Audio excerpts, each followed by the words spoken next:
अस्सलामु अलैकुम वरहमतुल्लाहि वबरकातुहू। एक नए सबक के साथ आप खिदमत में हाजिर हैं। आज का जो हमारा सबक है सूरत आल इमरान, कुरान की दूसरी सूरत, पारा नंबर 3, आयत नंबर 47 से लेकर 48 तक, 47 से लेकर 48 तक लफ्ज़ ब लफ्ज़ और रवानी के साथ आपकी खिदमत में पेश करेंगे। सो चलते हैं सबक की तरफ। अऊज़ु बिल्लाहि मिनश शैतानिर रजीम। बिस्मिल्लाहिर्रहमानिर्रहीम।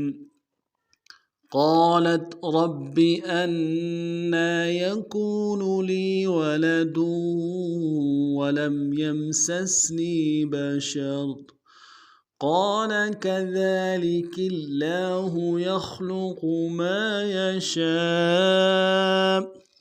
इज़ा क़ज़ा अम्रन फ़इन्नमा यक़ूलु लहू कुन फ़यकून वयुअल्लिमुहुमुल किताब वल हिकमत वत्तौरात वल इंजील। अब वर्ड बाय वर्ड पढ़ते हैं। क़ालत क़ालत रब्बी रब्बी क़ालत रब्बी अन्ना अन्ना यकूनु ली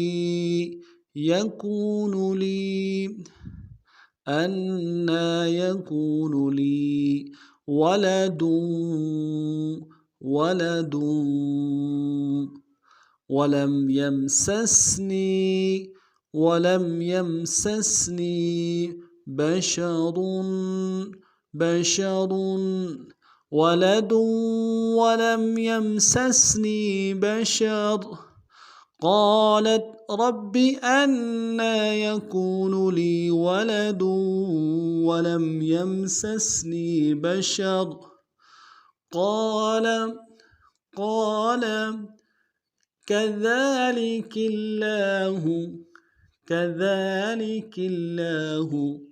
قال كذلك الله يخلق ما يشاء قال كذلك الله يخلق ما يشاء إذا قضى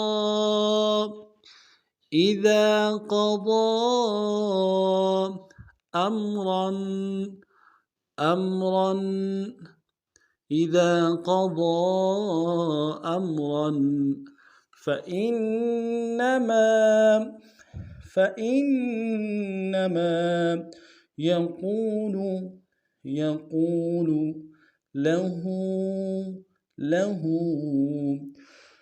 فإنما يقول له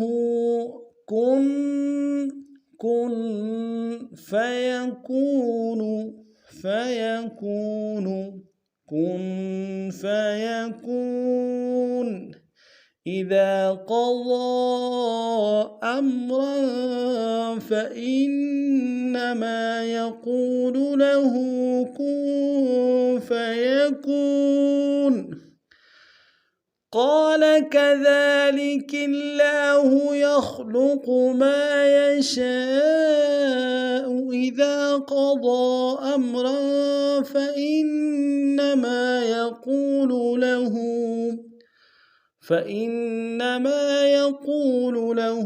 كن فيكون ويعلمهم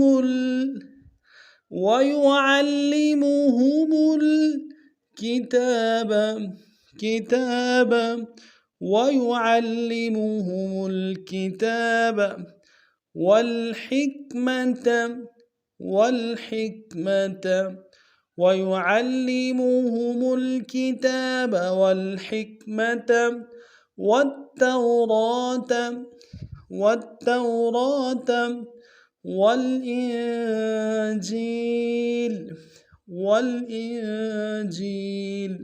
والتوراة والإنجيل वयुअल्लिमुहुमुल किताब वल हिकमत वत्तौरात वल इंजील। दोबारा वहाँ पढ़ते हैं। क़ालत रब्बि अन्ना यकूनु ली वलदुन वलम यमससनी बशर क़ाल कज़ालिकल्लाहु यख़्लुक़ु मा यशाअ इज़ा क़ज़ा अम्रन फ़इन्नमा यक़ूलु लहु कुन फ़यकून। वयुअल्लिमुहुमुल किताब वल हिकमत वत्तौरात वल इंजील। आज का हमारा सबक इतना ही था। नए सबक में नए अंदाज के साथ फिर मिलते हैं आपकी खिदमत में। अगर आप हमारे चैनल में नए हैं, हमारे चैनल को सब्सक्राइब कीजिए। तो चलते हैं सबक की तरफ। अस्सलामु अलैकुम व रहमतुल्लाहि व बरकातुहू।